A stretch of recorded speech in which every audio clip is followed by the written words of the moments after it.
Level Up Latina partners with working women and mamas alike to guide them in achieving fulfilling career and life goals through financial empowerment, professional or leadership coaching, and personal wellness. Find the unique coaching you need to succeed.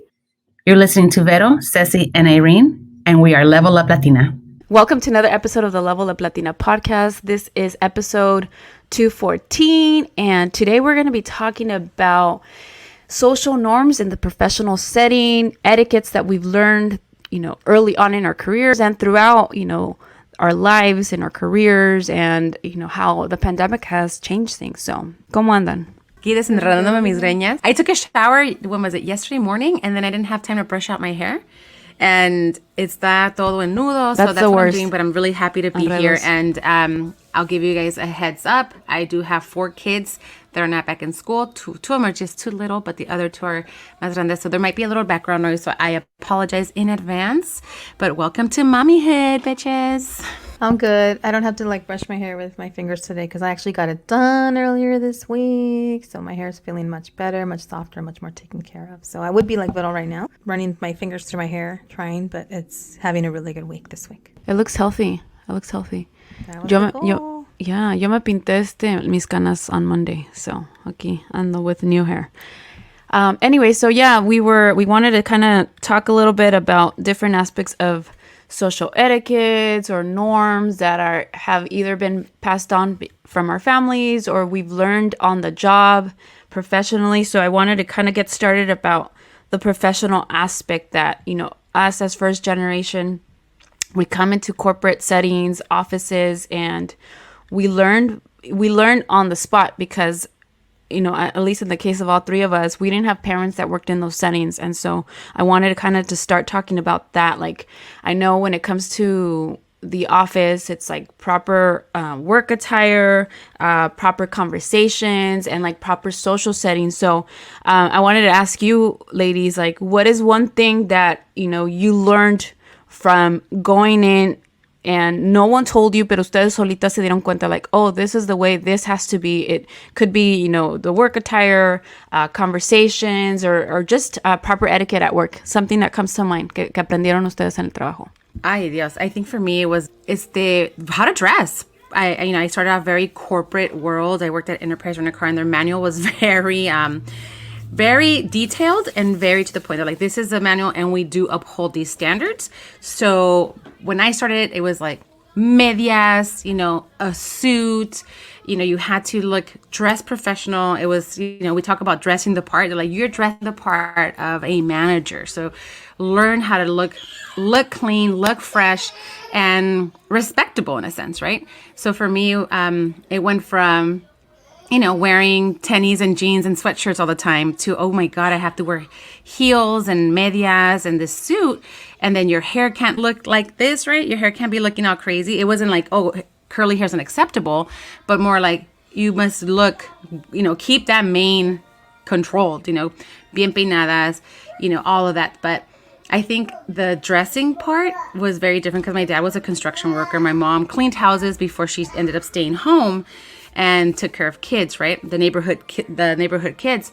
So obviously that wasn't something that was part of the conversation with us. It was on Domingos when we went to church, put your best clothes on, look clean, look well dressed, for church.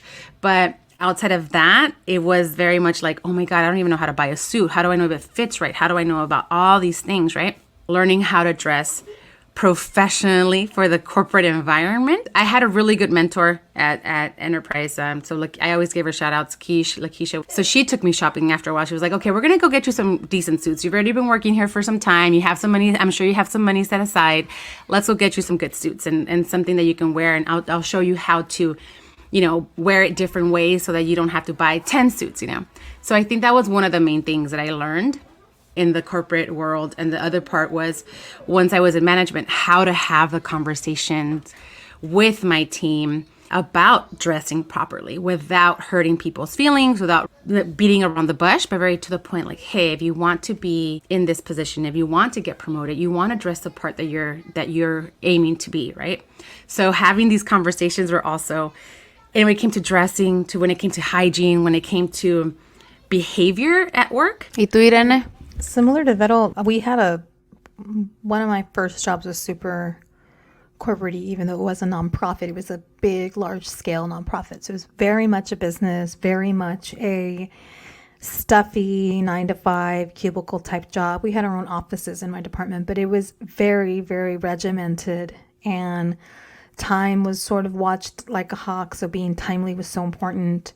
And I think it was very bureaucratic. And I think that's just something you learn in some businesses. There's so many rules, policies, and procedures because honestly, rules, policies, and procedures are because of the people that don't want to follow rules, policies, and procedures. And you have so many because of those people. So it ends up feeling like the jobs can be, it sounds like with Veto, like very, very rigid, very specific, because there's so many years of dealing with people who probably didn't dress really well. And so you had to come down to the bottom of like your manual says like, no flip-flops, no tennis shoes, no this, no that. Like footwear had to be like described. So I had a job very similar to that too, my first one ever. Then I went to this organization that I'm with now, and that boss was a stickler for how you dressed. And I thought it was really interesting because I learned a valuable lesson there that the next couple of bosses after that were a little more flexible. Like, so sometimes also the norm is a preference. No one's right. No one's right. Like, what is the preference for your organization? Like, I have people that talk to me all the time about the older generation says to me, like, how can you have staff that have facial piercings, or how can you have staff that have tattoos? And I think that's like a give and a take, because it's like, I don't know that I would be able to hire someone that has like gang affiliated tattoos on their face, but a butterfly on their shoulder. Like, they're great people who dress the part and speak the part and have the heart. And maybe your personal preference is not tattoos, but they're having a tattoo where they have it that's appropriate isn't going to impact their work. So there's something pretty cool about sort of being flexible with norms where it makes sense for your job. Then there might be another job where tattoos are just not allowed. And I get it. Like, you have to then go where you're comfortable working. Your social norm might be no tattoos, or some places like the more tattoos you have, the better. Like, that's the job and the culture there. So I think learning your professional expectations and trying to go where you're going to fit in best. For me, when I became the CEO of my organization, I wasn't going to be as rigid about certain things. Like, I found that we serve kids. So around kids, I actually didn't mind if we dressed down. I didn't want us to show up in suits and all hot and like heels and trying to recruit students into a program. So then we really became more focused on like branded t-shirts and hats and like casual wear that's branded. So on Fridays, you could wear casual wear, or you could throw on your t-shirt. Like, I love that. And throwing on the work t-shirt works for outdoor outings, and it feels more like a camp, and some might see you and think it's completely appropriate. That's appropriate for that work. Now, if you're out with the ROTC, yeah, they're going to be dressed snazzy. Professionally, it's going to work for them, and that's how they should look. Like, they're a military group. For us, you're going to see us in cool t-shirts that match with our organization. So I loved kind of being flexible with that and changing things up. And then a pandemic happened, and that's when I was like, wear jeans, dress them up. I don't care. Maybe wear your pajamas. I don't know about holes right under your booty. Like, that's going to be too much. And I know for me, but so I think norms are funny because we call them norms and we say social norms, but they are mixed and molded and changed. And for one company, something works. Another company, some things don't work. One of the first things that I learned from a mentor who was like a huge, big, badass woman in finance. She was very rigid. White woman who was very rigid. Like, she didn't like the word yeah, and I use the word yeah a lot. She didn't like if someone had chipped nails. She didn't like bright color nails. She didn't like big earrings. Like, her world taught her one way, and she was in financial advising with big time money, big time people. And so when she was going to advise me, I know it was going to be, oh, she's going to cut it all out. Like, hoops were not going to be okay, and long nails were not going to be okay, and colorful nails, and that was one person, right? So with her, I dress the part. Like, with her, it's like, I know how she expects me to look for her.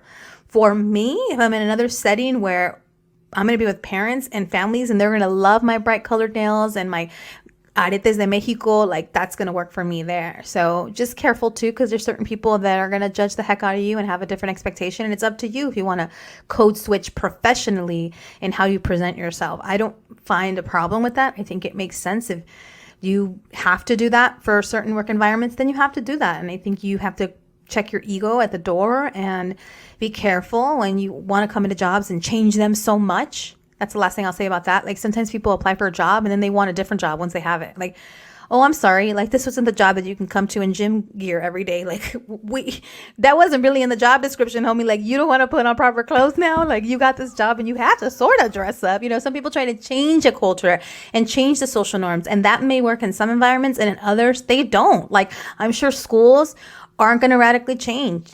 They have a structure for a reason. And if you don't like it, you probably have to take your kid to a different school if you want to be more loose or In some cases, even more formal. You want uniforms? Good for you. Other schools? Nope, no uniform required. So you also have to be careful. That's the tip of the day. You're going to put yourself in a setting, read the room, know the setting. Don't apply for a job or in a club or a school, anything where you actually don't match the social norm. Because if you're never going to be happy there, right? If you need a more airy-fairy, barefoot feet type school, you're planting vegetation, you're out in nature, good for you. Find that kind of school. That's the social norm there, to be casual. If you like structure and you like emails and calendared things and proper uniforms, find that kind of school for you personally, for your kids. So I think that's the tip of the day, because I've seen that happen where people do not match the social norms of an environment they join, knowing full well those were the norms there. That's what you signed up for. You'll be unhappy if you are in a culture and in a community that is not what you want. It's not how you want to show up. It's so cool that you bring that up, Irene, because I think that many times, like, we might be really good at something, but the work setting is just doesn't align fully with who we are, right? But I think a lot of companies are really good now. They become adaptable and flexible to where it's like, it is expensive to wear a suit 24/7. And if you're moving and you're constantly on the go, why do you want to be in a suit? Why you want to be able to, do whatever you need to do efficiently without having to sweat in a suit. So I think so many companies are adaptable, and that's when I think you work for great companies, when they themselves can change, instead of you having to be the one that changes them, but bringing up, like, suggesting, like, hey, those Fridays would be great to wear casual, wear the jeans. I remember it was a big deal back in the day to have free dress Friday, casual Fridays, right? Like free dress Fridays at school, but it's so trippy. Like, I worked at Disneyland when I was in high school. And Disneyland also had a fat manual. Now you go to Disneyland and you can see people's tattoos, you see people's piercings, that they have dyed hair. Some people, like, before, it was nothing like that. Like, you cannot have vibrant colors. Cada persona es diferente. And as the world changes, corporations change, either whether they be corporate or nonprofits, be adaptable to the times. Speaking of that point, Vito, like my organization now, it's like almost like we go on the casual side and we always ask, what's the dress code for this? It's almost like now we confirm if it's dressy. Now we confirm, is it more step above? Should I wear the suit? And I kind of like that we totally swing to the other side. It's like every day the expectation is a little more dressed down. It's a youthful serving organization. We're comfortable. Some of us work from home. We may go in different hours. It's flexible, but we're always very aware of, okay, what kind of event is this? Oh, donors. Oh, we're asking for money. Oh, people are dressing fancy. We'll step it up. And our students have to step it up. Got it. And I love that. That's Vettel's point. Like, the organization completely flipped on its side. Like, now casual is the norm, and then dressing up becomes sort of the every once in a while. I had this interesting experience when I was 16 years old. We were in Mexico City with my family, and mi tía Esther, you guys know mi tía Esther, was working at that time. Era secretaria, and I think, administrator, pero she worked for an organization. It was El Club Alemán, so it was like a sports club, and todas las empleadas tenían que ir like bien vestidas, like in suits, like como uniforme tipo, because they all had like the same uniforme, pero mallas, tacones, all that. So I went, I don't know why, but I went with her one day to work, and I hung out, and I think mi tía told me like, oh, vístete bien, whatever, like slacks or whatever. And she was like done up, and I got to see that. I got to see like the women there, bien arregladas, maquilladas, and perfect manicure, all that. And I remember sitting, I guess I was sitting at a desk in front of her. Like, I don't know what I was doing. I guess I was just reading or whatever. I was 16, so I'm sure I wasn't working or helping her, but just random stuff. And I remember like I stretched, me estiré, y mi tía, no hagas eso. And I'm like, what? Like, me dio esta vergüenza. And she's like, es de muy mala educación, that it looked bad that I was stretching there in the office. So that was like the norm there, that they were super, super sticklers, como decías tú que la señora esta, Irene, super sticklers. And so she, me enseñó desde ahí. So like now, like, siempre me acuerdo de eso, like, oh my God, don't stretch in public, or in an office setting. Pero como han estado platicando ustedes, I mean, I think, things have changed. Like, I went into my, as a legal assistant in my prior law firm, like knowing, I guess from that encounter, like, that how professional women dress, like they dressed, their hair done, makeup done. And that's how I started working even as a legal assistant. Although in my prior law firm, the legal assistants were a little bit more laxed in their wardrobe, and the attorneys were always in suits, like 3-piece suits, always like that.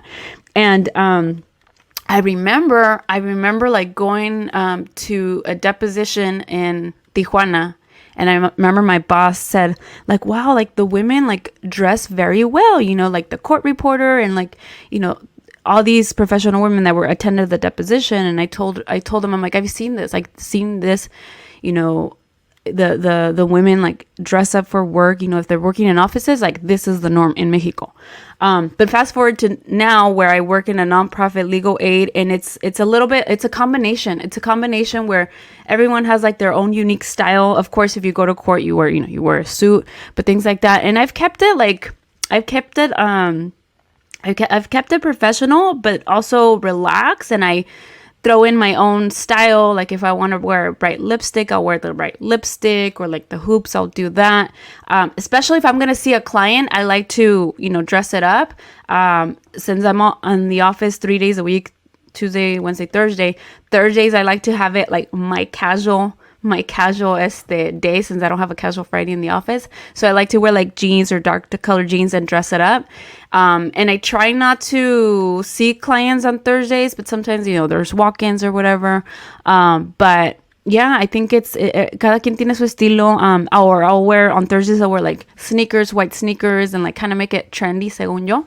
But still wear a blazer, or you know, you know, so ya se presta para todo. I think because of the pandemic made it easier for people to accommodate that. But como dices tú, Irene, like know who you're going to be, you know, meeting with, who's going to, you know, who do you need to meet with that day? Like how can I look professional? How can I be taken serious? You know, todo eso. So yeah, it's interesting, like the dynamics. And then in supervising roles too, like on remote days, like I want to know that my staff is working, right? So les digo, like, just let me in, hey, I'm logged on, just para saber that you're gonna be working. So that's like the expectation now that we're creating on remote days, because, you know, we want to know that you're there. Not that we're, you know, checking on you 24/7, pero queremos saber que estás ahí. If you ladies don't have anything else to share, thank you so much for joining this conversation. Thank you for our listeners who join us and listen to us and, you know, provide feedback. We want to ask for your reviews. If you love listening to your weekly episodes, please write us a review anywhere where you listen to, on your podcast, Spotify, Apple, all those. También, if you want a specific topic that we haven't covered, or you want us to delve more into a topic that we covered in the past, please send us a little DM or an email at admin@leveluplatina.com. If you want to book a one-on-one assessment with any of us coaches, our website is levelupplatina.com. También our handles in social media, Facebook and Instagram is @levelupplatina. And on Twitter, although I don't know what's happening with Twitter, no sé si mucha gente está ahí todavía, but our handle is @Latina_up. También, chicas, don't forget to get your tickets for the Breakthrough Brunch happening on October 7th. If you were there last year, you know it's a beautiful setting and you're going to have a good time, good food, good friends, good drinks. So get your tickets on our website. Go ahead, porque van a subir los precios. Y también for Latino Heritage Month that's coming up next month, September through October, de septiembre 15 a octubre 15. If you want to book us for a panel to talk about, you know, us as first generation and your careers, we're definitely available for that, for your company to be on a panel or to come in person también.